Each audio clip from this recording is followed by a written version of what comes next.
Hi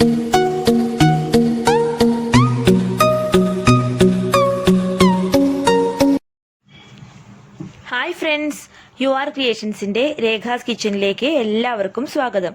ഞാൻ ഇന്ന് വളരെ ഈസിയായി തയ്യാറാക്കാൻ പറ്റുന്ന ഒരു ചീരക്കറിയുടെ റെസിപ്പിയായാണ് വന്നിരിക്കുന്നത്. ഈ ചീരക്കറിക്ക് പരിപ്പ് ചേർക്കേണ്ട ആവശ്യമില്ല, വളരെ പെട്ടെന്ന് തന്നെ നമുക്ക് തയ്യാറാക്കിയെടുക്കാൻ പറ്റും. അപ്പോൾ നമുക്ക് എങ്ങനെയാണ് തയ്യാറാക്കാൻ നോക്കി വന്നാലോ. കറി തയ്യാറാക്കാനായിട്ട് ഒരു പാൻ ഗ്യാസ് സ്റ്റൗവിൽ വെച്ചിട്ടുണ്ട്. ഇനി നമുക്ക് ഈ കറി തയ്യാറാക്കാൻ എന്തൊക്കെ സാധനങ്ങളാണ് ആവശ്യമെന്നൊന്ന് നോക്കാം.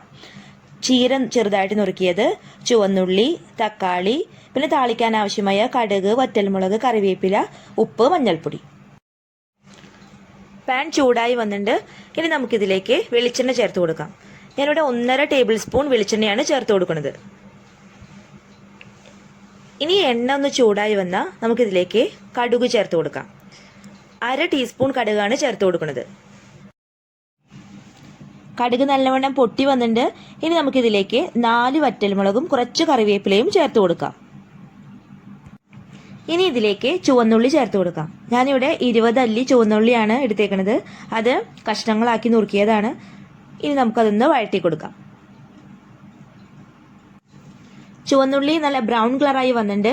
ഇനി ഇതിലേക്ക് തക്കാളി ചേർത്ത് കൊടുക്കാം. 2 ചെറിയ തക്കാളി നീളത്തിൽ നുറുക്കിയതാണ് ചേർത്ത് കൊടുക്കുന്നത്. ഇനി നല്ലവണ്ണം ഒന്ന് വഴറ്റി കൊടുക്കാം. ഈ തക്കാളി എൻ്റെ വീട്ടിലുണ്ടായ തക്കാളിയാണ് കേട്ടോ. തക്കാളി ഒന്ന് സോട്ട് ആവുന്നത് വരെ നമുക്കത് വഴറ്റി കൊടുക്കാം. തക്കാളി നല്ലവണ്ണം വാടി വന്നിട്ടുണ്ട്. ഇനി നമുക്കിതിലേക്ക് പച്ചമുളക് ചേർക്കാം. ഞാനിവിടെ 3 പച്ചമുളക് ചെറുതായിട്ട് നുറുക്കിയതാണ് ചേർത്ത് കൊടുക്കുന്നത്.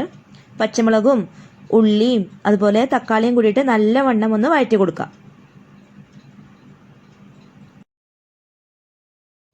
ഇനി ഇതിലേക്ക് നമുക്ക് കറിയുടെ മെയിൻ ഇൻഗ്രീഡിയൻ്റ് ആയ ചീര ചേർത്ത് കൊടുക്കാം. ചീര ചെറുതായിട്ട് നുറുക്കിയതാണ്. ഞാൻ ചീരയുടെ തണ്ടൊന്നും കളഞ്ഞിട്ടില്ല കേട്ടോ, അതൊക്കെ ചെറുതായിട്ട് നുറുക്കിയെടുത്തിട്ടുണ്ട്. ഇനി ഇതിലേക്ക് നമുക്ക് അല്പം വെള്ളം ചേർക്കാം. ഞാനിവിടെ 1 ഗ്ലാസ് വെള്ളമാണ് എടുക്കുന്നത്. ആ വെള്ളം ചീരയുടെ മുകളിലൂടെ അങ്ങനെ ഒഴിച്ചു കൊടുക്കാം. വെള്ളം ഒഴിച്ചു കൊടുത്ത ശേഷം നമുക്ക് ഈ കറി ഒന്ന് മൂടി വെച്ച് വേവിക്കാം. 5 മിനിറ്റ് ശേഷം കറി ഒന്ന് തുറന്നു നോക്കാം. നല്ലവണ്ണം തിളയ്ക്കുന്നുണ്ട്. ഇനി നമുക്ക് ഒന്ന് ചെറുതായിട്ട് ഇളക്കി കൊടുക്കാം. നേരത്തെ നമ്മൾ ഇളക്കാതെയാണ് അടച്ചു വെച്ചത്, അപ്പോൾ ഇപ്പോൾ ഒന്ന് ചെറുതായിട്ട് ഇളക്കി കൊടുക്കാം. ഇനി ഇതിലേക്ക് 1/4 ടീസ്പൂൺ മഞ്ഞൾപ്പൊടി ചേർത്ത് കൊടുക്കാം.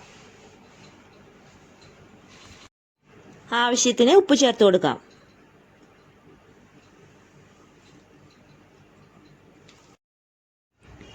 ഉപ്പും മഞ്ഞൾപ്പൊടിയും കറിയിൽ നല്ലതുപോലെ മിക്സ് ചെയ്ത് കൊടുക്കാം. കറി നല്ലതുപോലെ തിളയ്ക്കാൻ തുടങ്ങിയിട്ടുണ്ട്. ഇനി നമുക്ക് ഒന്നും കൂടി ഇത് മൂടി വെച്ച് വേവിക്കാം. കറിയുടെ മൂടി തുറന്ന് ഒന്ന് ഇളക്കി കൊടുക്കാം. ഏകദേശം വെള്ളമൊക്കെ വറ്റാറായിട്ടുണ്ട്. ചെറിയൊരു ഗ്രേവി പോലെ ഒരു വെള്ളം അവിടെ നിന്നോട്ടെ കേട്ടോ, മുഴുവനായിട്ട് വറ്റിച്ചെടുക്കണ്ട. കാരണം നമ്മളിത് തോരനല്ല, കറിയായിട്ട് തന്നെയാണ് ഉണ്ടാക്കുന്നത്. ചട്ടുകം വെച്ച് കറി ചെറുതായി ഒന്ന് ഉടച്ചെടുക്കാം. എന്നിട്ട് നല്ലതുപോലെ ഇളക്കി കൊടുക്കാം. ഇപ്പോൾ ചെറുതായിട്ട് മാത്രമേ അതിൽ വെള്ളം ഉണ്ടാവുള്ളൂ. നമുക്കിനി ഫ്ലെയിം ഓഫ് ചെയ്യാം. എന്നിട്ട് ഒരു പാത്രത്തിലേക്ക് മാറ്റാം. ചീരക്കറി ഇവിടെ തയ്യാറായിരിക്കുകയാണ്. ഇത് വളരെ ടേസ്റ്റിയാണ്, ഹെൽത്തിയാണ്. ഈ ഇലക്കറികൾ നമ്മുടെ നിത്യജീവിതത്തിൽ ഉൾപ്പെടുത്തുന്നത് നമുക്ക് പലതരത്തിലുള്ള അസുഖങ്ങളെ പ്രതിരോധിക്കാനുള്ള കഴിവുണ്ടാക്കി തരും.